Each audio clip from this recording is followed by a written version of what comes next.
Gaming and BS, episode 210, coming to you Thursday, September 27th, 2018.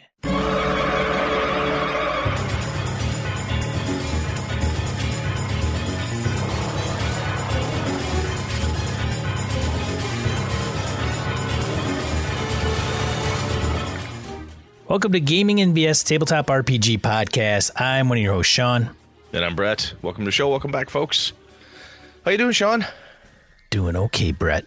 Hey, I got good. You had a banner year or a banner month at work? I did have a banner month at work. I'm going to actually get paid some money. Good. You can actually eat. I don't have to keep sending all that extra venison I've collected over the years. I can lower my credit card debt from having to buy all the RPGs that I really don't have the money to purchase. Hello, America. I love America. Yeah, I'll just keep buying shit. No idea why. Oh, look at this. The shelf full of goodies. I interrupted you. What did you have? Oh, no. I'll get to that. Oh, okay. Yeah. Let's see here. GameholeCon's coming. GameholeCon is coming. So, hey, I almost pulled a Sean. I damn near forgot to buy my badge. But at the last second of the last day, the badges were still allowed to pre-reg. I did so. So if you're up to coming to GameholeCon, the pre-registration for badges is over. However, if you did pre-register, as Alex Kammer has posted on Twitter, and I've tried to poke that around as well, there are plenty of other games that have come in, kind of snuck in, if you will, at the last minute, which happens regularly at GameholeCon, and even at EverCon, my little convention. If you've got your badge, go in there and take a look around. If you got some free time, you're looking to fill it with some gaming or events, seminars, what have you, more stuff has shown up. So, hey, it's out there. Go take a look. Oh, and don't forget, I think, I don't know if Ed Nagy's Gatsby and the Great Race, his multi-room Call of Cthulhu game, I don't know if there's any spots left. But if there are, go look. Because, hey, that's what you got to do. And don't forget the Gaming BS social in the Clarion lobby on Saturday. And then EverCon, evercon.org. Our pre-reg is open. You can get your badges. You can get them cheaper online than you will pay at the door, which is a thing good cons like to do, right? You know, get people hooked up.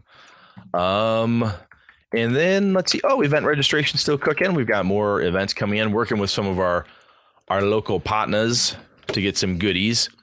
So a full weekend badge, Friday, Saturday, and Sunday, $35 online, which isn't too damn bad. So anyway, evercon.org. Check it out. Hopefully, we'll see some BSers there running games, having fun, and doing our thing. So that's the only announcements I had. Sean, you got anything? If you're coming to GameholeCon and you're flying, if you're flying into Madison, the Kelly wagon's up. The Kelly Uber will be in effect. All right. Okay, that's good. Got to give me plenty of notice, and you got to tell me when you're arriving ahead of time so that I can tell you whether I can pick you up or not. And then We've only had one person ever take us up on that. Yeah, Josh.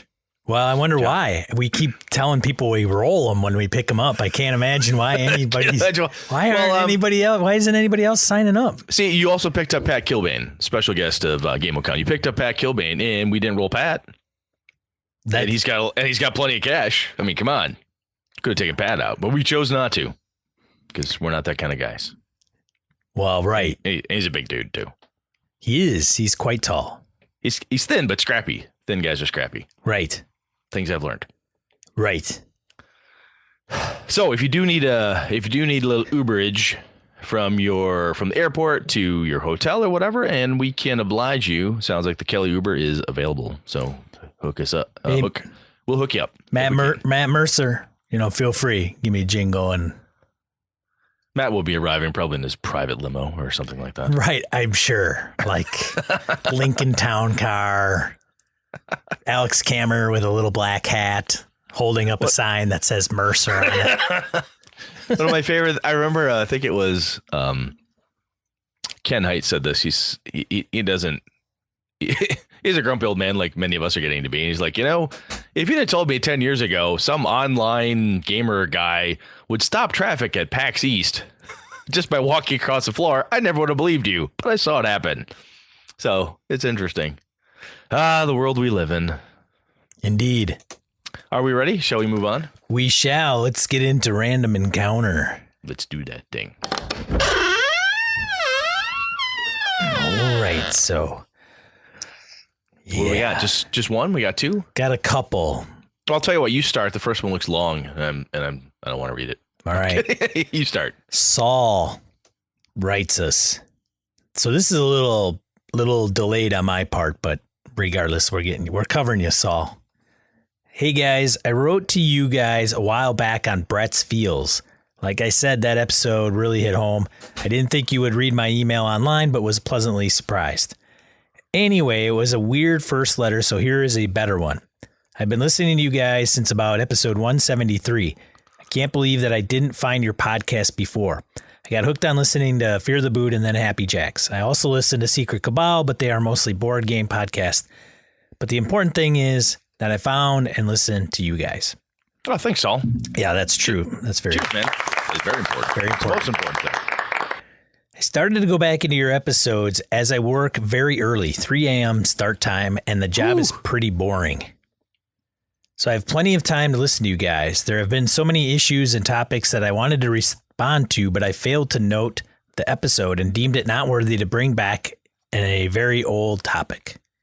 So for those of you that have similar concerns, don't. Yeah, seriously. If you do not be concerned. This is episode 210. There is, without a doubt, something we covered 110 episodes ago that would probably bear repeating insofar as we've learned things since 110 episodes ago. And new listeners like Saul and other folks, you men and women, all you folks probably have a better perspective than we do on a lot of these things, as we have always said. So our discerning listeners, Saul, if you got something, brother, lay it on us. We'll take it. That's right. So, more recent topic was campaign setting. One I always wanted to play in was Empire of the Petal Throne, originally made for original D&D, and since then has gone to 3 or 4 different rule sets. I have the latest rules, Bethorm, and since I couldn't play it in a Tecumseh game, I decided to run the game. I ran a few con games in here in Northern California. Even for a deep setting, I was able to run quite a few con games. Cons here in San Francisco Bay Area, we have 3 to 4 really good ones, and most of them offer private rooms with any game length. Nice. Yeah, that gives as much time as you need to run your games. Most games at our local cons are around 8 hours, which compared to con games in Southern California and other places is a lot because they mainly have 4-hour game slots. That would be my experience. Yeah, I mean, just to cut in once again here, 8 hours, dude. That's considered a long con for a number of people. Yeah, usually 2 4-hour games back to back type of thing. That's pretty intense. That's pretty cool. Yeah. Let's see. Okay, and which 4-hour game slots. Maybe it's because you guys live in areas where the temperature is like down to 40 and 50 degrees, and if you guys stay in a room too long, you will freeze. You mean minus 40? Well, what's his next line? Read the next one. I don't believe in temperatures less than that exist. Oh, Saul. Come on. Oh, Saul. He must be native Californian. Must be. Absolutely. Oh, man. We'll bring in Edwin and Roger from Maine. And those guys look at us, look at Sean and me and go, what, you bunch of sissies? It's not that cold out yet. Our men and women and kids are running around. It's only 20 below. It's only 30 below. We still wearing shorts. Some of our Canadian friends. Whew, man. Anyhow. Yeah. Anyways, I'm down to the last 30 episodes of your backlog, so you guys are going to have to put out a podcast a week. Hey, you even gave me the push I needed to start my own podcast. I was supposed to do it with my brother that introduced me to RPGs and a friend we have been playing with since junior high, but they kept putting it off, so I started a gaming podcast with my wife. Thanks for the hours of entertainment and keeping me sane. A happy grocery clerk, Saul. Now, Saul, here's a little lesson. If you got something that you're doing and you're producing and you're kind of creative and it has to do kind of with what we do. Tell us what you're doing. Give us a name. Give me a link, man. You got to tell us the name of your podcast so we can tell people. We will pimp that shit, dude. We will. Absolutely. Yeah. So, Saul, send us a link, send us a name, whatever you got. We'll pitch people over to you. And, Sean and I have said this many, many times, as I'm sure you've heard. suffering through our long backlog, is somebody's going to listen to us and go, Brett and Sean, not for me. Right. Not for me. I don't think Wayne Humphrey listens to us anymore. This is a Wayne check. Humphrey, if you hear this, I want you to tell Sean and I that you heard us say this. Anyway, but sometimes you listen and you're like, you get behind, whatever. So Saul, someone may listen and you go, that show Saul does, not for me. That's totally fine, man. If you and your wife are doing this and you're having a good time, keep trucking. Send us a link, send us stuff, man, and we'll pimp that for you. Yeah, we'll put it in die roll. Booyah.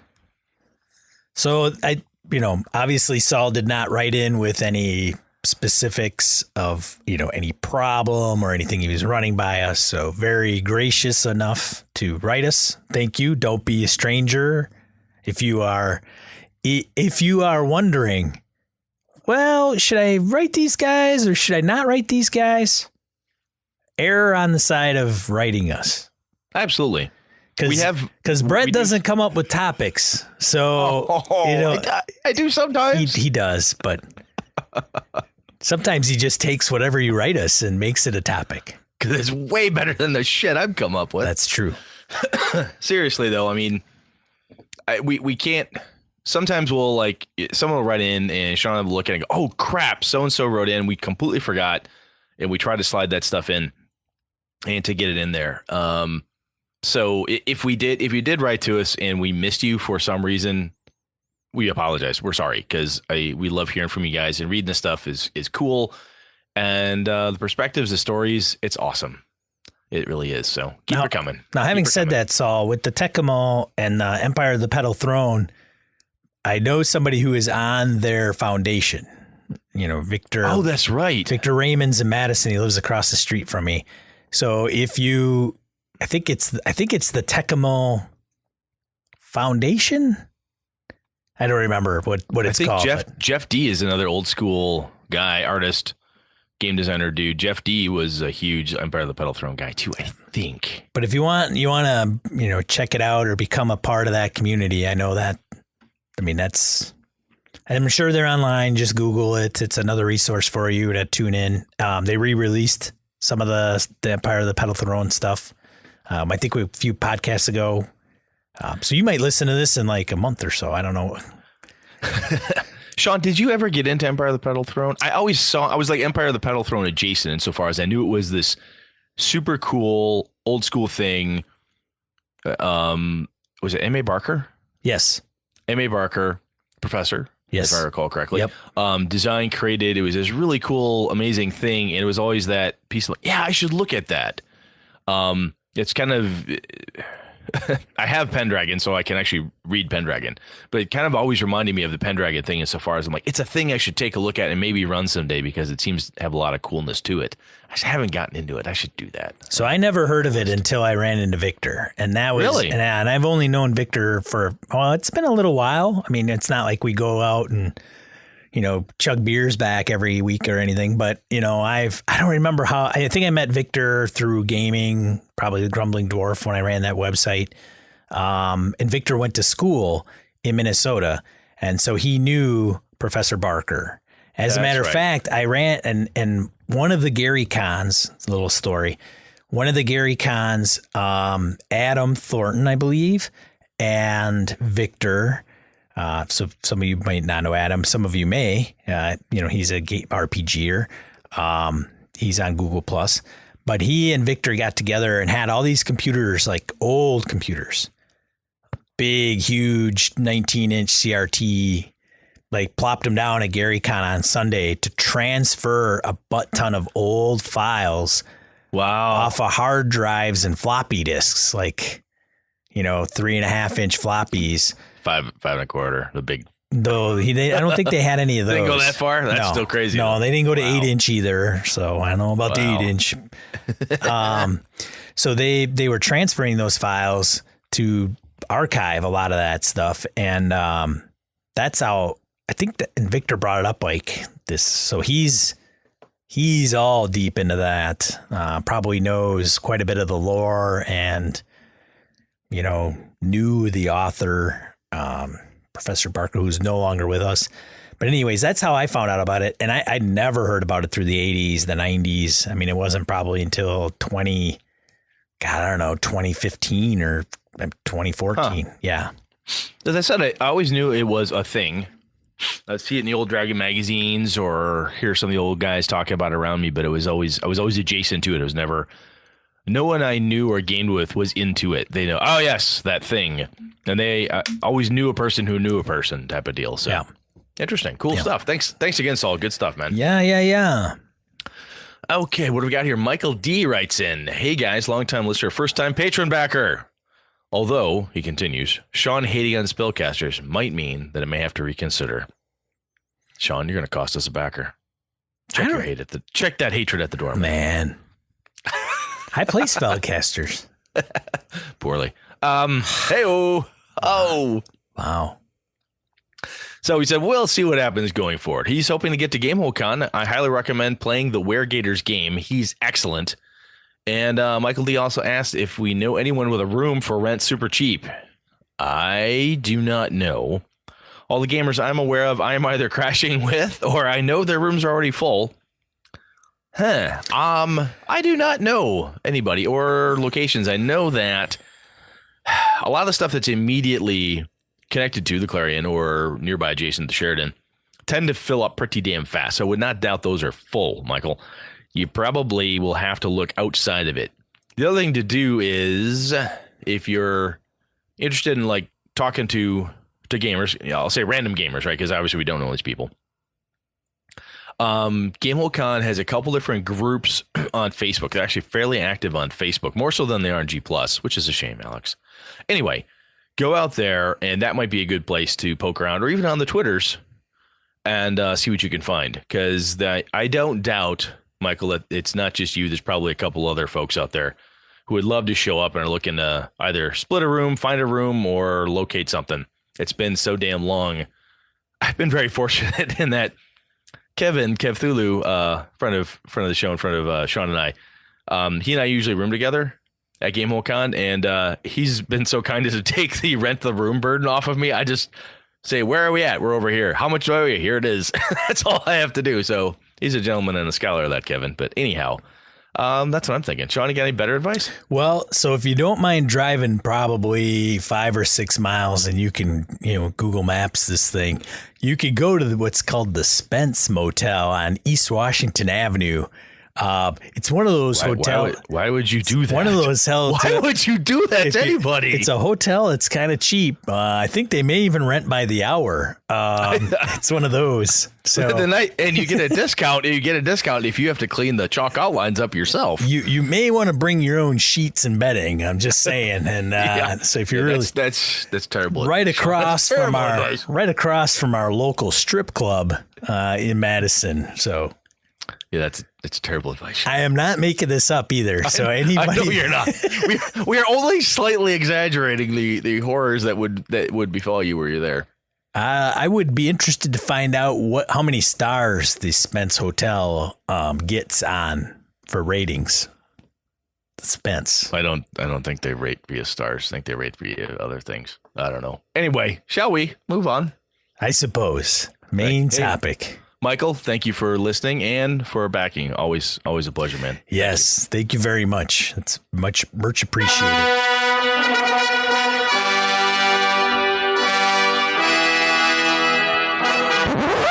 All right, Brett. You ready for it? Brett. It's a Brett weekend. So you can set your watch to it. Brett is going up north to either game or frolic around the woods. And frolic he did. I was indeed frolicking. I can only frolic at a certain pace, though, because my son was with me. And AJ is only 12. Right. So. And he doesn't want to show off too much frolicking. No, not in front of the young lad. But whenever that happens, Brett, it's like comes back and says, hey, man, can we not record on Sunday night? I'm not going to be home on time or I'm going to be beat. I say, okay, Brett, no problem. But Brett, to this point, still hasn't created the outline, which has been the whole week that Brett has had time to do that. Yeah, I'm a busy guy. He is. He's busy, ladies and gentlemen. No, I'm a slack ass. And so Brett came back to work and the civilization from frolicking. And he's like, hey, man, shared the outline, which was pretty early today. Yeah. 10 o'clock maybe-ish. So, but I don't know because Sean's working, by the way.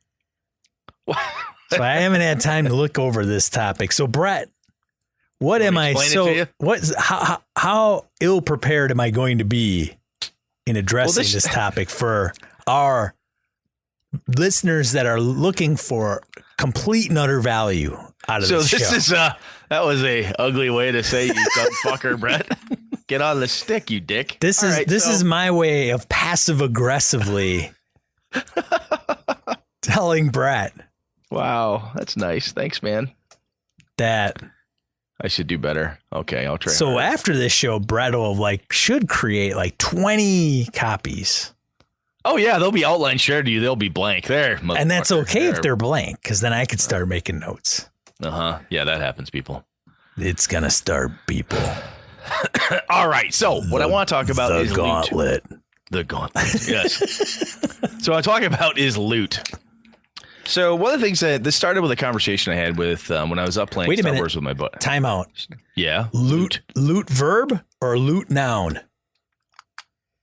Loot the noun. Loot stuff you find, gear. I gotcha. I'm going to define it in a minute. Oh, I'm sorry. Getting ahead of because Brett. Loot the verb also played into this. I see. I'm playing Star Wars with my buddy. Nick is running a great Star Wars game. Hey, Nick. He's doing good work. Do you hear that, Nick? Got the praises of the frolicker. Stop that. We're going through. And we start looting the bodies. We start loot verbing the bodies. And one of us says something along the lines of, why are we looting bodies in Star Wars? Well, what it comes down to, we're being hunted, and the people that came after us, the bounty hunters, said some pretty fucking sweet-ass gear. We're like, I could use that. That armor looks good. Hey, that's cool. Hey, we got to figure something out. So we start looking for clues. We did it ostensibly because we're like, hey, maybe they have a clue on them. Well, then Nick starts describing the gear this all-female assassin team had. We're like, that's some pretty sick gear. Maybe we can try to reverse engineer some of this stuff or find out where it came from. And we got to talking about it during a break. I said, what's interesting to me, and this is a different diatribe we can get into another day, but old school D&D was loot was a huge thing, the noun. Looting and getting loot was big. You needed it. You couldn't fight the gargoyle in the next room if you didn't have a +1 sword because they're immune to anything other than +1 or better magic. Magic items or magical effects only. Wail on them all day long with your broadsword, didn't fucking matter. 10th level warrior, no magic item, you all fucked. Still needed that loot. You need that gear, you need that cool stuff. And we got to talking about it, and one of my players likes 5e, not huge on it. He said, 5e, ruin that, because the characters don't even need loot now. It's not even that big a deal. And I said, hold on, whoa. I said, I think I go back to 3rd edition. So we just start hashing that out. But at the end of all things, not to make this a D&D versioning discussion, we started talking about how we missed looting and looking for loot, where it was a key thing, where it was the piece that would help to differentiate our characters, or it was something that we went on adventures for because we needed something to make ourselves better, stronger, tougher, or whatever. It was just the need or the drive to have loot. Finding gear and goodies has kind of passed as far as the games we've been playing lately. It hasn't been important. I thought, I wonder about that. So I thought I'd say, hey, Sean, what do we think about this? And how do you like to game, that type of thing? I know it's part of the kind of the OSR approach, and even in OSR games like Traveler, the original stuff by Mark Miller and so on, finding ships, finding equipment and things, and looting derelict hulks in space and grabbing gear could be a critical part of certain games. So I'm defining loot, the noun, as anything the PCs would collect during the course of play. It's stuff that the player then can use to improve their PCs in some way. +1 sword, better armor, a lightsaber, something you found. Or conceivably as well, it's something or things that are needed as part of the plot. And I find that the third version there, the third component of that definition, things needed as part of the plot, is how we tend to use loot more in my home group games. If they find something in a game like, this has significance, it's named, it has something important to it, it clearly must be tied to the plot, because otherwise we never would have found this thing.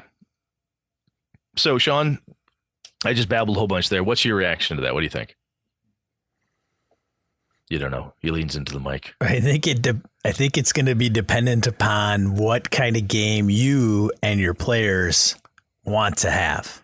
Well, what do you like, Sean? If I was going to run a game for you, and let's say everybody's like, you know what? We'll do whatever Sean wants. Do you like a game? What? Then come on. Well, we're talking some kind of weird ass gaming BS Nirvana because that shit ain't happening. But do you, as a player or a game master, do you like games where loot is a driver like that? Do you like it where loot is something that helps PCs differentiate themselves? Like, hey, they went out and found stuff. They went to the asteroid in the whatever nebula, found some stuff and made their ship better, or found something, artifacts, bits and pieces. Easy to look at, D&D, but even in other game systems and so forth, getting gear, spy games, finding gadgets and stuff. Is that cool to you? Do you like that being an active thing that you as a player collect? In a majority of the games that I would want to play, I would say no. I'm not. That actually shocks me. I was thinking you were going to say yes. I was all prepared for yes. I was all ready to smile and go, I thought so. And you got me, man. Wow, really? Yeah, Brett. It's, how well do you really know me, Brett? Apparently I don't. I don't know who this Sean is. I got to keep it sassy after all these years. He got a new microphone and now he's just changed his whole attitude. Yeah, something like that. So why don't you? What's the is it a turn off or just not? As a Sean Kelly as a player, you just don't care for it, or what's the deal? It is not something. So again, goes back to the type of game. So if you were to say, hey, we're gonna play like a Firefly based science fiction game where you're members of a ship and everywhere you don't have any money or resources, and the whole point of the campaign is to keep your ship afloat and survive. Okay. Then I can say, all right, man, loot is going to be the deal. So that's my take for that. So you would actually look at it, and as a player, you want your desire for loot to be driven by the type of game. If you don't as a player, you don't have an innate, like, I want to get stuff. No, as a player, it is not innate for me to go and Warcraft it out. No. Okay. Maybe a bad analogy, but whatever. No. That's fine. No, I get that. Okay. Now, why would be the reason, or why would I not want to do that? Back in the day, that's kind of the deal. You got a lot of gold. You wanted to buy stuff. You wanted to create a keep and ultimately retire and get all these followers and blah, blah, blah, blah, blah, blah. And it was kind of part of being young and naive for me. Okay. Now there are things that mean more to me in a role-playing game than just collecting a bunch of crap. Now, if that crap has relevance, so maybe the goal is to go up in levels, quote unquote, in a level-based system. But you want it tied to the game. You don't just want to show up and say, "Hey, look, I'm here to collect as much swag as I can." So, like my buddy Doc, love you, Doc. I don't think he listens to this, which is fine. Of course not. But Doc is, he when he's a player, he's keeping track of all the loot. And I think we just got a ship in Starfinder, or we got eligible for upgrades. I believe Doc is the source of the piece of paper that says, I Greyhawk It. We Greyhawk It. And then he just holds up the piece of paper. So it is all about all right, the thing's dead. What do we get? Okay. And part of that is in some games, like you're alluding to, Brett, that stuff plays a factor in your survivability and your progression. Absolutely. You can't go and kill things that are harder and tougher to kill if you don't have the right equipment. And much of that equipment is you find it or you buy it. And in order to buy it or find it, you have to adventure and kill things, or you have to find treasure and buy things. Excuse me, because I think what's interesting is, like, when I said with my Star Wars game that I'm playing in, it is so natural. Susan asked me, my wife asked me before every podcast, what are you going to talk about tonight? And I tell her, she goes, oh, that sounds interesting. And she goes, oh, does she say, does Sean know? No, she doesn't say that. Not yet. I'll tell her this, and then she'll ask me from now on. But she says usually one of two things. That's interesting, or, oh, I bet that's interesting to you. Which is like, whatever. Well, anyway. But she asked me, she goes, well, why do people still loot the bodies then? Because I was bringing this up, and I said, I think it's a reflex action. And we both laughed. I said, I'm serious. It is so built into gaming culture. You kill the thing, you loot the bodies, you take their stuff. Yeah, it's like it's built slogan. It's built in. Like, kill monsters, take their stuff. Murder hobo, kill people, take their stuff. It's built in. Even in a Call of Cthulhu game, you kill the cultist, you search the bodies. You end up searching the bodies for clues. You're looking for stuff, again, to move the plot forward, because to your point, Sean, it's the type of game that kind of drives it. But I have found that in gumshoe games, I have found that the people who, as players, love loot. And when I say loot, I mean anything the PCs can collect. Anything includes not only physical gear, but knowledge, clues, hints, allegations, and so forth. Things that they can pick up. When you play a gumshoe game, you'll find people who burn through their investigative points because they just want to get as much as they can off of every corpse or every room or everything. They're looking for some form of loot, be it clues, knowledge, physical items, artifacts from the ancient evil that they've got to defeat later on, whatever it happens to be. And I have found, quite frankly, that a number of players, and even I've run into this at cons, like gathering a loot, regardless of the game. They want to search the body, even if there's no point to it. Like, you design this adventure, you kill 10 goblins. Well, we look through the goblins. Do they have anything? Well, like rusty swords or daggers, and they got like a good short sword. Okay, I take that. It's a con game. What the fuck are you? Oh, fine. You have the one good short sword that all 5 goblins had. Yes, okay, I have that. Some people totally love that shit. And for me as a player, I like it. I actually do. I think I'm on the other side. I like doing that stuff. I like finding things. Because one of the reasons I like playing role-playing games is for the discovery perspective, like finding stuff. And that's neat to me. And I think part of it is my innate Dungeons and Dragons-ness in my head is always looking for the next bit of gear or a clue or something that would give me a leg up on the next encounter or whatever that is. But I think it's interesting, and it's almost like a facet of how your players like to play.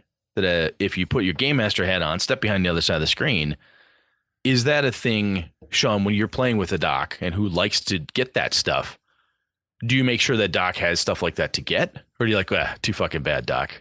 This adventure's not about loot. Screw you. You know, do you? I'm not saying that you have to. Not you specifically, but should we, as game masters, give that type of player stuff to find? Because I've noticed this as I've talked to people, and the more con games I've run or been a part of, certain people like to loot the bodies and find cool shit because they want it. They think it's important. I loot him, take his gun. Why do you need his gun? Okay, so you've got the cop's gun. Yeah, I take the cop's gun. Okay. Sometimes they're just like, they want to be ultra prepared because they don't know what the thing is in the sewers, or they don't know what the thing is behind the door. They just want to be uber prepared. So anyway, short version, do you think, and do you perhaps with Doc, feed that need? What do you think? Yeah. Oh yeah. It's like, not seriously feed it, or do you just feed him like crumbs of bullshit just to shut him up and mock him? God, man, back in the day, we used to, so for those that are not,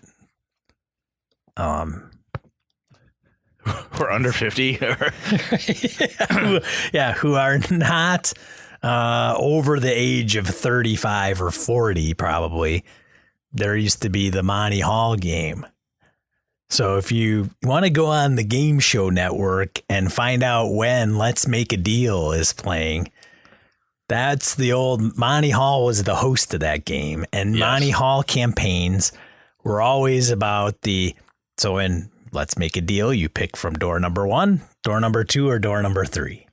And when you play Monty Hall games, it's all about just piles of crap you come across. And the game master just puts everything out there for the party to just grab and use at their leisure. This is how the plethora of +5 Holy Avengers ended up in certain worlds. And that's right. Thieves with a wand of Orcus and some mage somewhere who happens to have the, sword of demon kind or whatever. Yeah, that's how that happens. No rationing. Just or rationale. or rationale. So I think that doing it in a sense that makes sense, or that, I mean, so I don't restrict anything because I want it to be, a less, the scale of economics to be on a lesser scale, as much as, I mean, I don't think giving away the farm is the way to go either. But when Doc wants to Greyhawk the room, he's like, okay, we kill the bad guys. I search the room. Do we find anything? Well, you're going to throw bones, right? So you got to remember, though, I usually run pre-published adventures. So if I'm doing that and, the thing 1 and thing 2 have whatever on them and they search the bodies and come across them, they get those things. But you're never going to say, I shouldn't say never, but you would not deign to say there's nothing of value on them. You wouldn't do that. You would list out like they have ratty leather armor. They've got 2 rusty daggers. Right. Do you do that? Yeah. If it says like, hey, here, or if it doesn't say what their gear is, but they're attacking these guys with something, I'm going to say, well, it looks like they got a short sword. It's not mastercraft or anything. And they're going to.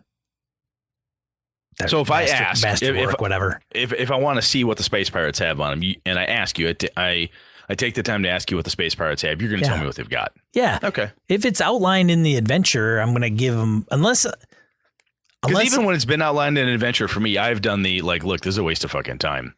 What? Which I think is I have done that. And I think it's probably a bad form on my part. And this is part of the reason why I want to talk about it. And you like it though. And you like getting the goodies. I do. And so, but you don't want to give them. No, I'm kidding. Okay.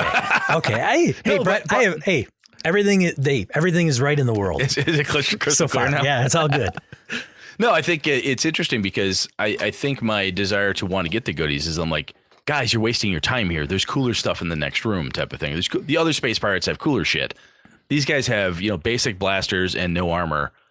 Why are you wasting your time with this? There's cooler stuff down the road. I kind of want to ferry them along. There probably is, but they don't know that. Yeah, but my inner Kelly comes out. I'm like, here, just take a ticket, get on the next train, go to the next room. Yeah, touche. The cool shit. That's where the cool shit is, right? Yeah, right. Yeah, cool. Move them along. Oh, yeah. You should just say that to them. Hey, dude, there's cooler shit down the road. There's cooler shit down the The problem hallway. is my players would look at me and go, you're fucking lying. I double search the bodies. My players would look at that as the obvious trick, and they would double, triple search the bodies. Hey, you could still use it, though. They would start cutting bodies open, looking for implants and things. They would do that. My players are weird. So it totally makes sense for you just to do that as a red herring with the players. Yeah. You guys think this is good? Oh man. Wait till you get down, babe, behind door number 3. It's going to be crazy. Mind explode. Craziness. All right. So let me move this to a different piece here. Vorpal swords everywhere. Do you like games that in their mechanics and their core, the way they're set up, where you need loot to improve your PCs? Or do you prefer games where that's not a big deal? What's not a feature of your PC improvement? I don't want it to be at the center of it. Okay, so I look at old school, many OSR style games. First edition AD&D, basic D&D, that type of thing. A first level fighter is a first level fighter is a first level fighter. Fifth level fighter is the same as every other person. First level human fighter is the same as everybody else. Perhaps they have slightly different stats, but otherwise they have the same racial bonuses, same class level powers, or whatever they have. That's all they have. The thing that would differentiate them was your character was in Greyhawk and went and fought Ayus in the north from invading the free city, and therefore you gained X, Y, and Z devices. My character was in Faerun, and I delved into, the secrets of Undermountain, and I gained A, B, and C devices. So your characters while both being 5th level fighters, can be very different because the gear and the nature of that adventure. The gear kind of made the character in some ways. At least this is how it kind of plays in my head. But you prefer a game, and I'm probably putting words in your mouth, where that's not necessarily the case. You're like, look, I can make my character different or differentiated between all these different other 5th level fighters or 5th level space pirate captains through a different mechanism within the game. You don't want loot to help you define your character. Well, I do like legendary items. I like the mentality behind a legendary item. So okay, that's a good point too. Yeah, if the party goes off and the paladin comes back with an Excalibur, that's way cooler than a plus. Yeah, we got 2+2 swords. That's kind of blasé, right? Well, I think sometimes we need to flavor it up a little bit. Not always. Oh, we've talked about that before. Name that shit. Right? Yeah, name it like it's special, or they don't even know what it is, and you got to tell them it's a +1/+2, so when they're rolling dice, they can make the necessary calculations. But wouldn't it be nice if they never even knew, and it was just this cool sword that. Whenever I did that in the past sidebar, I always did the math myself on the side. Did you really? Yeah, I guess it's not too hard. Yeah, I would say, are you using the special sword? Is it special? I don't know. You call it special. I'm just calling it special. Right. Yeah. All right, Eric, roll. Cool. Right. At 8 points of damage. Is it just 8? Looks like 8 to you. And I'd write down 9. Because I know it's a +1, man. Yeah, or you could give them the cursed one. Yay. Yeah. Oh, that's fun too. Because then you let them feel like they're doing more damage. But the cool thing is they would find out through using that +2 mace. What'd you roll? 16. You hit. Well, he rolled the hit armor class. Oh, right. Ding. The lights go, wow, this thing's cutting through armor. Then we realize magic, and they could, again, through use. Right. But anyway, back to the topic at hand, if we could. Yes. Perhaps. I think this is a piece where in my Star Wars games, that I've been playing in, loot is very important to Dave's character. Dave's character is a cyborg. So very that's just kind of how we designed this character. It's kind of cool. But body modifications and changes to him is basically loot for him. He's finding ways to improve himself through gear, right? Sure. That's how he does it. And those within the group that are force sensitive had to go like obtain lightsabers. It wasn't that you just don't buy a lightsaber at the corner market type of thing. You go obtain them, figure it out, get crystals and blah, blah, blah, blah, blah. And we had to do this thing. It's part of the game, right? It's part of the storyline that Nick has laid out for us. So we're working through and fumbling our way in this wonderful sandbox he's got. Listen to Brett talk Star Wars.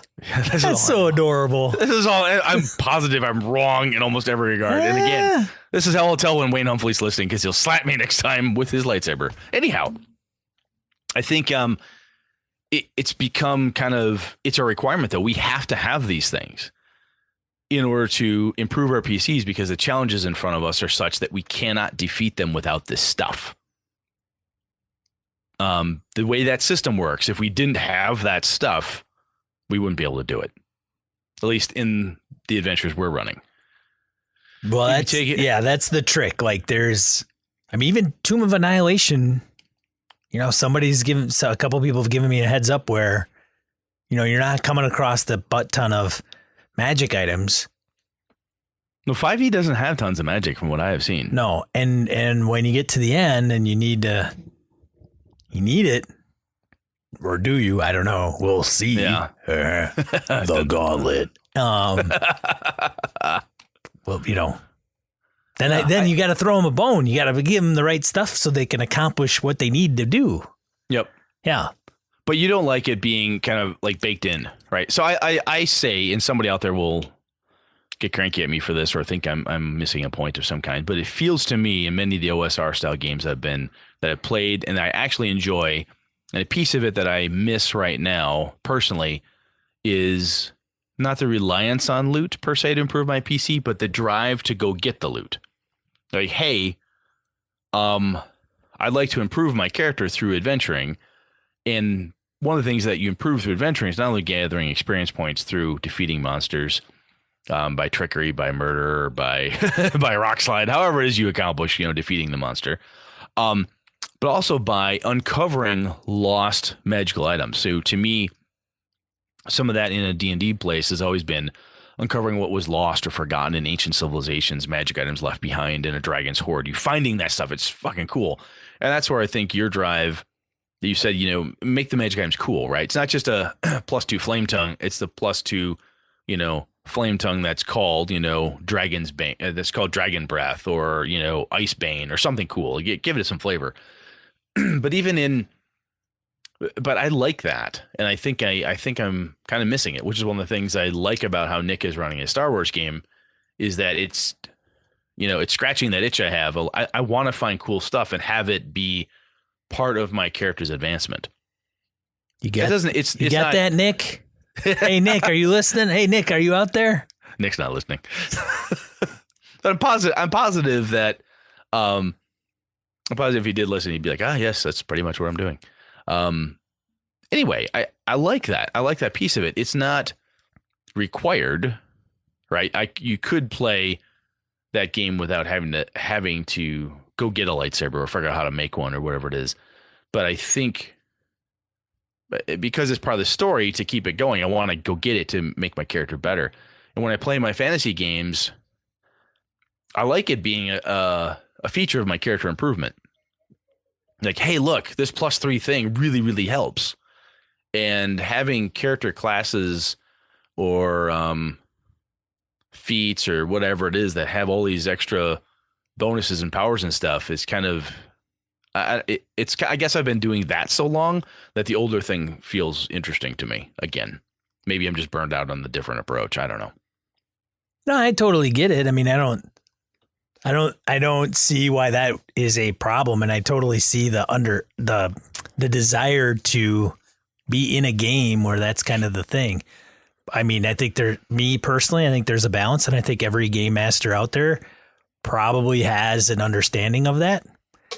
Right. I just think that I think it's interesting when I started thinking about it, and AJ asked me why I like Osric or Moldave and so on. I was explaining to him. Did you tell him because I'm just freaking old? Because I'm old. God damn it.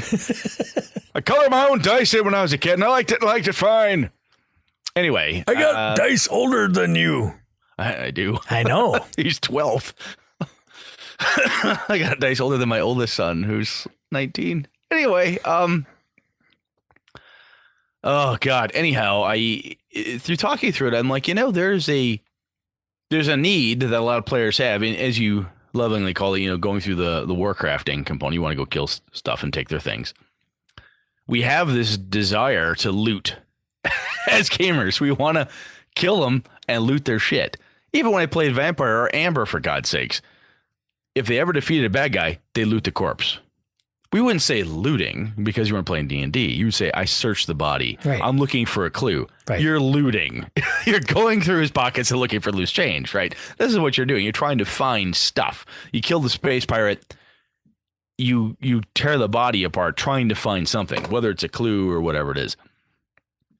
And there's a component, though, of having those things, not just for advancing the plot, but something that through that gaining of loot that makes my character cooler is a drive that I think I have that I've been missing, that the Star Wars game is kind of, like I said, scratching that itch. And it just made me think, as I was talking to AJ about it, I'm like, I wonder if that's like a thing that other players have that we as game masters should recognize. Is it's kind of like a player subtype. If people, we always like to type players and game masters into, hey, what does he or she really enjoy doing, or how do they like to game? And maybe that person is like, what they really like is they like finding cool shit to add to their character. And through that collection of cool loot, that's how they like to improve their PC. I think that's worth noting, because I have found that some people are like, I don't like this game as much. Everything's same. Everything's same. And as we've talked through this, I'm like, you know what? I think some of what their same is they're not finding loot. Because the games that they really enjoyed that I've run for them in the past, when they found loot, and the loot was the cool thing to help make their character cool, because that was the character who had the Axe of the Dwarvish Lords, right? That was the character who had the gear, that thing that nobody else had. They really groove on it. At the bottom of their bag of holding. Yes. Buried in there somewhere. Anyway, that's pretty much it, man. I just thought it was interesting thought, and I didn't know was kind of curious where you fell. That's interesting to hear that you are not like a loot guy. Yeah, I don't keep track of any of that crap if I can help it. Like all the gold. I mean, everybody gets 750 gold. I write it down on my character sheet. I go to the end. How much for a room for the night? 2 gold, 1 gold. Done. Yeah. Scratch off 1 gold. Like what's interesting is that I don't track of some of that shit. I don't honestly think of, as a player, I don't think of money as loot. Why? I don't know. I always think of gear, like cooler stuff. Probably because D&D has ruined me on just the medieval finances, right? Where I've got 6,000 gold pieces on me because I can carry that apparently. Right. And money's not an object. So we've talked about making money important and stuff in other episodes. But anyway, cool. Anything else, man? I think we're good. No, let's get the die rolled. All right. So somebody out there thinks we're wrong or has better info or different insight, obviously. Do what Saul and Michael D did. Write us, smoke signal us. Well, we're not good at that. But call in, email, or Facebook, G+, the whole bit. Let us know what you think. Like it, love it. Do you do it in your game? Exactly. All right, shall we? Yeah. Wah, wah. Brett's got Nothing. Zippo. It's a Brett weekend. I was frolicking. That's true. Brett. I was busy looking for things to kill. I did not have time to come up with die rolls. Although you did, I had one. I'm like, the Monty Cook. Oh, he took that one. Never mind. Backers at the $10 level will find a video of Brett frolicking. I should. That's it. Yeah, we could do that. Just like me stoically sitting in a tree. Hey. this is No. You want a full. We on want frolic? all on frolic. We want AJ sitting there with a phone, laughing his ass off because his dad's frolicking through the woods. I could do that. I'm comfortable. I could do that. We'll put it out to all patrons. That wouldn't bother me. I could do that. Anyway. Read. All right. So escaping from Shadow, Monty Cook's Invisible Son, an article by David Higgins on a site I have not come across ever before. The site is Los Angeles Review of Books, which looks kind of official in nature. So I was quite surprised to see that. And I don't know if it found its way on my Google Plus feed or what it was, but if you want to read a write-up on Invisible Son, it's worth reading. And Brett, since you own the game, you might want to read it and find out what Invisible Son is about. I've been slowly but surely making my way through it. It is a dense number of tomes. And Tom Flanagan from Nights and Night was asking me what I thought. And had a couple other people hit me up offline and I've given some kind of official thought around there. It's thick as far as getting into it and through it. What's interesting to me through all this is like, I read part of this write up earlier and I'm like, it's really interesting, but it is a book it is a game that won't be printed anymore. Basically, it was like, it's $240 some to get in on it. And it's, I don't know. So it was a one and done? Like they kickstarted it and that's it? I mean, they could do some pre-orders and stuff, but I don't know if like 5 years from now you'll be buying Invisible Son. I have no idea. I'm mistakenly saying one and done. I have no real insight into that, but it's I don't know. Anyway, interesting indeed. Second one for me, The Spy Who Role Played Me. 5 fantastic espionage RPGs, which was written by our buddy Rob Wieland. Guest of the show, friend of the show, Rob Wieland. On Geek and Sundry, he put those up. And I think I own every single one that he posted except the new Top Secret. I don't own that one. Oh, yeah. But we got to get that one. But I think I own all the rest of the ones that he put up there. Yeah, we got to get New World Order, dude. We got to grab it. Yeah. Like it or not, you're going to buy it. You know you will. Don't sass me. Get in there.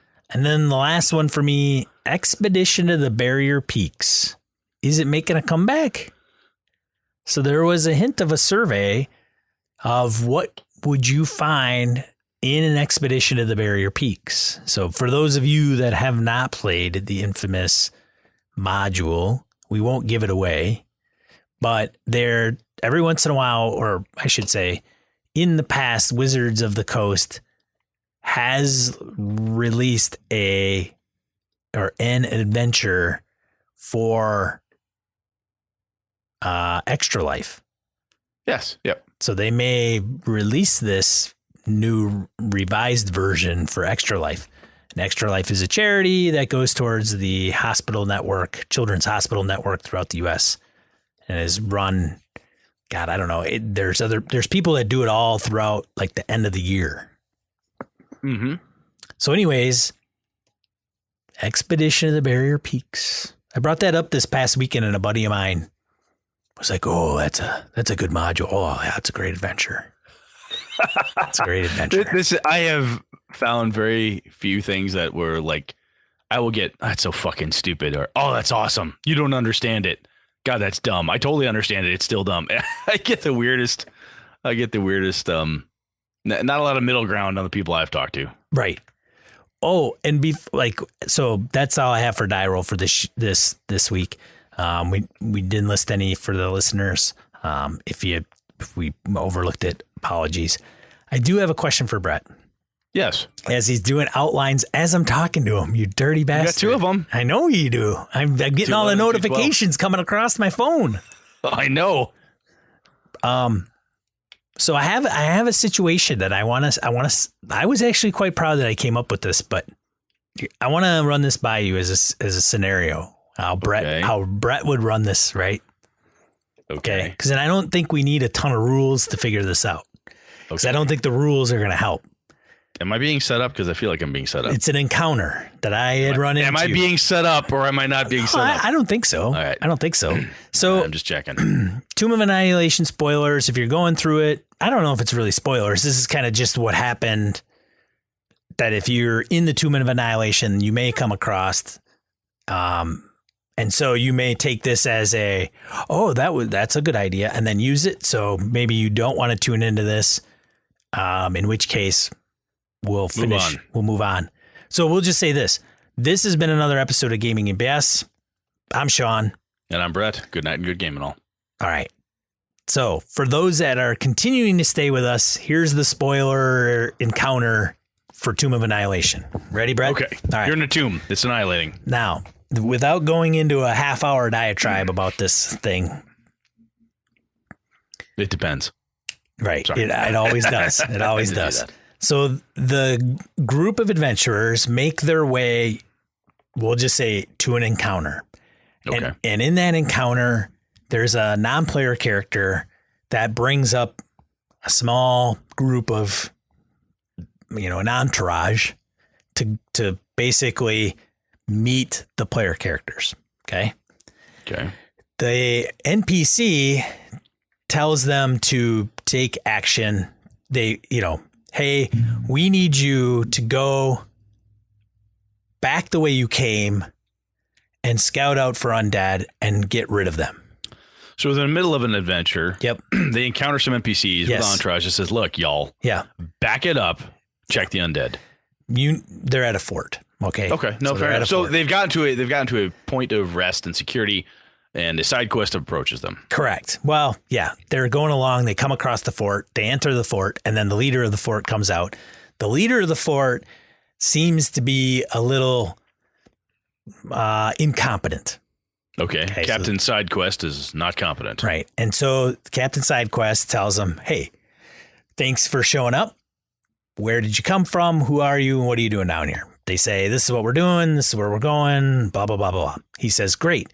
What I need you to do is take 8 of my men and go out back into the jungle and kill the undead because they need to be purged." And the player characters are like, whoa, wait a minute. That's not what we're here to do. And frankly, we don't fall under your command. Yeah, you can't order us around. And he says, no. So he insists on them. He's insistent about the whole thing, right? Well, eventually what happens is they're like, no. So then the person says, "All right, arrest them."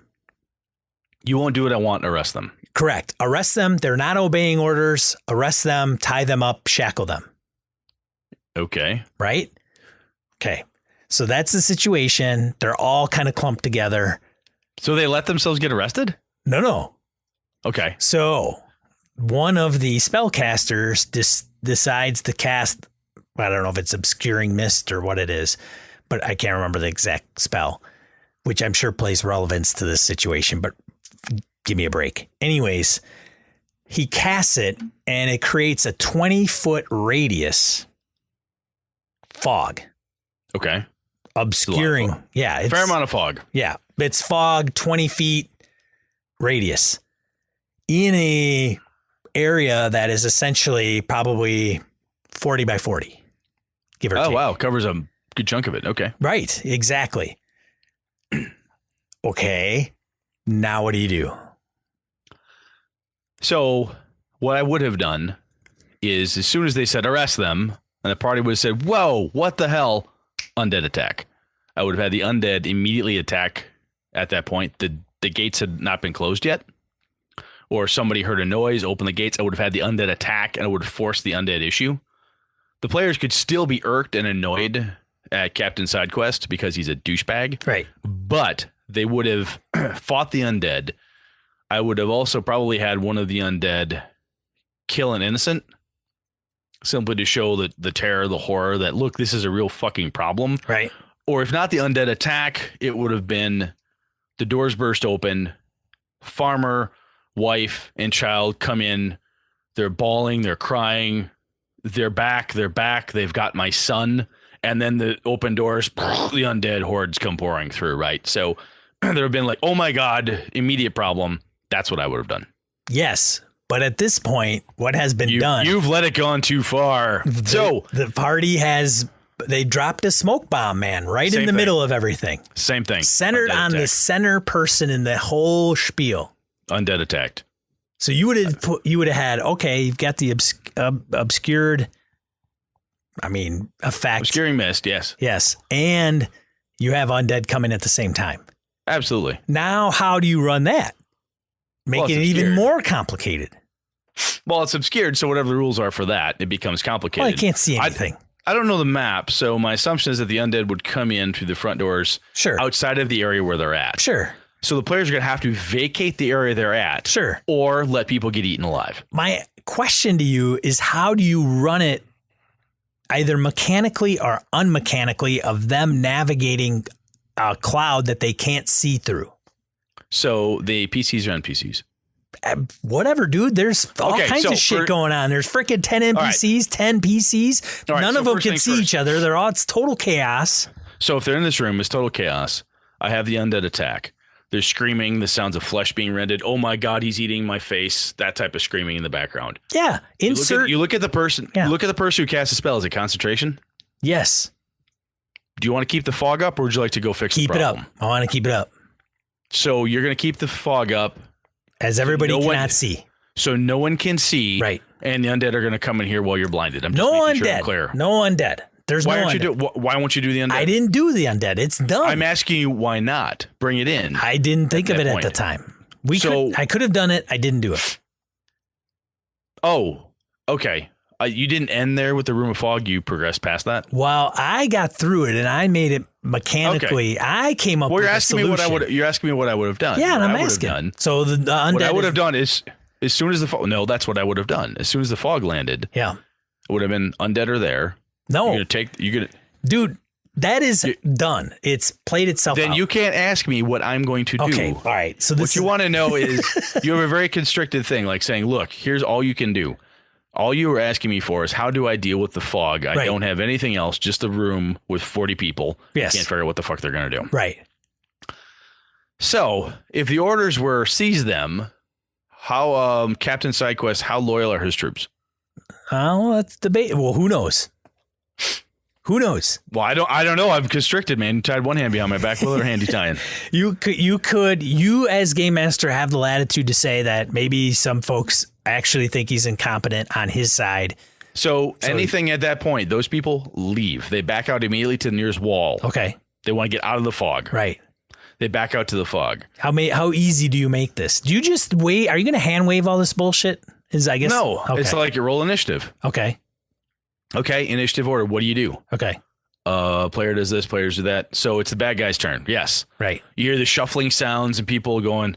You hear people shuffling, banging into each other, and you hear a clank of somebody hit something solid. He goes, "I found the wall." What do you do next, Sean? It's your turn. Okay. And these people are not ready to. They're already under siege by the undead. No. They may have they just told us, hey, there's undead that need to be eradicated. They're terrified. All right. They have to maintain this place. Fucking still beating that undead horse. No, okay. what you just told me, there's undead out there, and they can't go out and do it themselves because they can't handle it. The people here obviously can't handle it. Otherwise, the Captain Sidequest would just sent his own men to deal with it. They can't do it, so they want you to do it. If that's the point, then these guys are not. They can't risk their lives like this. This is fucked up. These people are scary. The adventurers are crazy motherfuckers. They back up to the wall and try to get out of the fog. Okay. Captain Sidequest is screaming at them. Yep. So they can find out where he is easily enough. Who else is there? Does Captain Sidequest have a vizier? Does he have a priest? Two lieutenants. Are they in the same area? Yes. Are they both loyal to him or not? Well, it's questionable. So depending on their alignments, they shiv his ass. Oh. And they blame the PCs. Oh. And the only way that they'll not hang for it is they go take care of the undead, or they just do whatever. But I'd turn it into that. At that point, so that's a possibility. Is so, they stab the guy, say, "Fuck this dude, he's a douche." Right. So they stab him. Right. And say, "Oh my!" And both lieutenants, one of them grabs him, the other one stabs him. They drop him, say, "They got Captain Sidequest." And then everybody tries to just wait to see what happens. What did you do? So and I didn't say this, but one of the guys who's kind of the leader of the party basically did say at one point, "Hey, if you disobey that order, we will take up arms with you and get you command of the outpost." Oh, okay. So they were like, "Hey, if you think this guy's incompetent, we will back you in a mutiny." Yeah, so they could have. They were trying to win over one of the lieutenants. So that lieutenant would have been the one to stab him, right? But okay, so whatever. Or knock him unconscious. Even if you don't want to murder him, take him down. I think it could have been interesting, but what happened was the spellcaster just dropped a frickin' nuke in front of everybody, and then it was just all. He just fireballed them? No, he dropped the big smoke bomb on everybody. Yeah, but I'm just saying, what happened after that, though? So what I did was what I told everybody, what are you going to do? What is your goal? We want to get out of here. Nobody could see anything. Nobody knew where they were going. They actually came up with a pretty creative plan. So what was the wizard's theory for fucking the whole room? Well, I think I don't know. Well, that's what some of the party members were like. Somebody doesn't know. Somebody doesn't know how his spells work. That's how that goes. Well, that may be. He knows spellcasters. Why he did that, I have no idea. I imagine he felt like, whoa, what else was I supposed to do? Shit was getting crazy or hostile or whatever. Okay. Who knows his rationale? Dustin does. Fair enough. It happened. Yeah. It happened. Okay. So what I did was I essentially created a grid of 6x6 grid. Okay. And I put them in the grid and I said, okay, here's where everybody starts. And then what I did was I had them roll disadvantage on perception. Okay. For what purpose? Figure out which way they're going. Okay. So if I say, which way are you going? And they go, I'm going towards the gate. That's my intention. I want to get towards the gate. And I go, okay. Oh, yeah. Perception and disadvantage totally makes sense.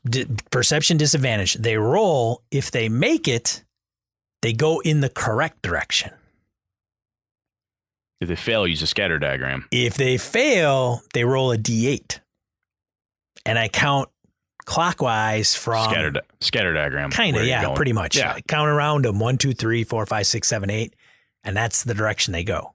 That makes sense. And that totally works. So I move their name from that square to the other one. So that's how I did it with all the party members. So how were the NPCs interacting with them in any way? Well, that was hard for me to kind of coordinate because I could say, well, you run into an NPC, you don't. I mean, it was through the meta, you're probably running into different things and different people and tripping over this and tripping over that. So I guess I like that solution. My approach to those things is it becomes a parlay. It becomes a lot of verbal jockeying where he's like, God damn it, you will do blah, blah, blah. Right. One of the lieutenants decides to shiv him if I can't bring in undead. So I can do that thing. If you don't want to do anything like that, they shiv him, they knock him out. Right. And then they say, well, they tried to kill him. So the party got a hold of him because I think I had. Well, I'm just saying, I get that. But because that mechanical component doesn't come to my mind first, my first thought is, what would these NPCs do? One of them or two of them doesn't like him to begin with. He's already swayed this person by the PCs. Crack. And he falls. And he says, oh my God, Captain Sidequest slipped and hit his head. He's unconscious. Dissipate the fog. And he starts talking like this. Mm. He wants to engage the group. It says, lay down your arms, men. Lay down your arms. Clang, clang, clang. You hear blades being dropped. We're not armed. We just need to talk. He's unconscious. He's not in control. I am. Let's talk. Yeah. That's my usual approach. Yeah, that would have been that would be classified as a missed opportunity on my part. Well, the other piece though is that you can have players though that are like, look, we don't fucking care about any of that. We're just leaving. That's what they were trying to do. So at that point they were like, we just need to get the hell out of here. Yeah, in the heat of that moment, what you did makes sense. And the scatter diagram concept is cool because that's like, okay, where are you going? Well, I think I'm going here. We have to have a map of some kind. So, all right, you end up over here, you end up over there. What gets me in those scenarios is then what do I do when the party, I look at that and I go, fuck. Half the party's going to be over here. Some are going to be in a corner contemplating their navel. Somebody's going to make it out. It's going to be a complete clusterfuck. I want to keep them in this room and solve the problem. And I'm going to solve the problem by having the NPCs parlay. Because few things throw, in my experience, players off than NPCs saying, I don't want to fight. I just want to talk. I took him down. Or even at that point, Captain Sidequest could have been like, okay, I have way overstepped my bounds.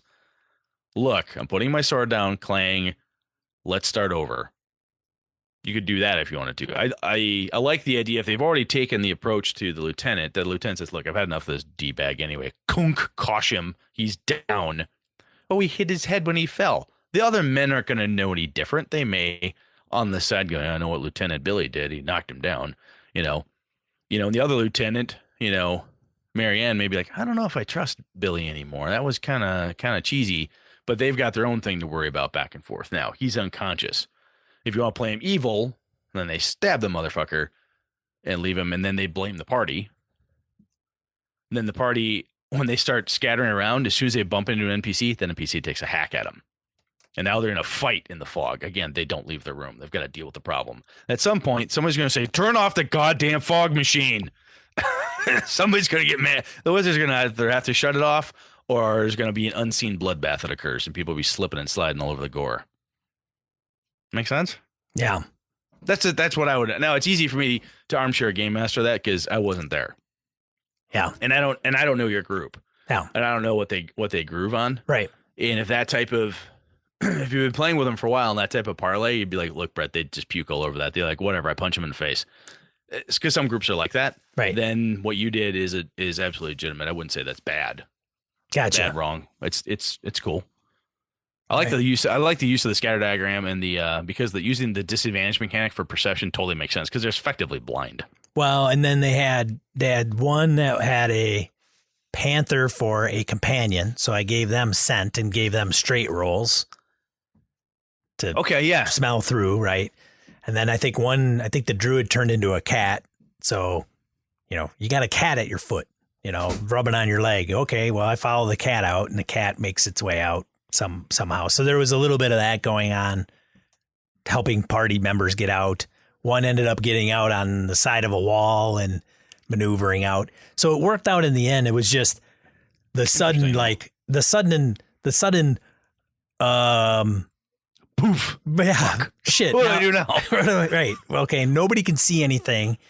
Water balloon. God damn it. Nobody in their right mind is going to attack just everybody. So the reason I brought up the undead was because I was putting perhaps undue emphasis. Are the undead a thing that you, by the adventure, need them to deal with? Well, Or they should deal with? Yeah. So the fort is always being inundated with undead, and they're just.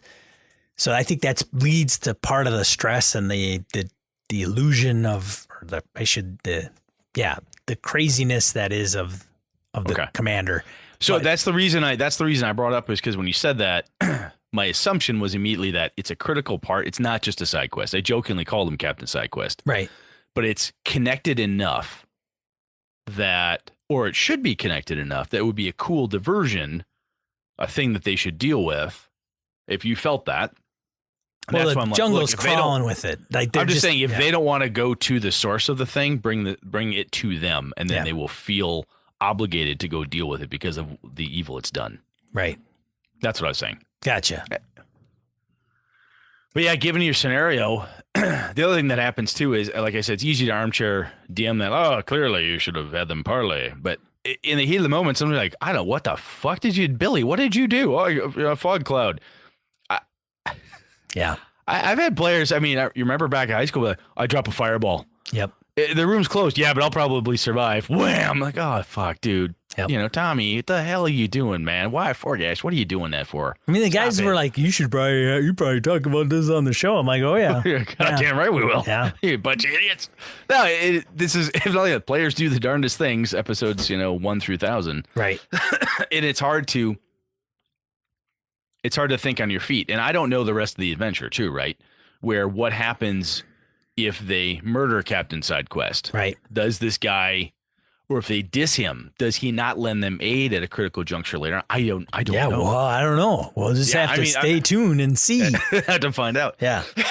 But that's the thing I found interesting. And like I said, the parlay component of it, the other thing that does is that by using those things, I've done that to prove to, and Tomb of Annihilation is probably a good way to also do this. Is like, they've already learned that they can't like manhandle their way through 500 orcs and goblins to get through the end of the tomb. It's a trap type of thing.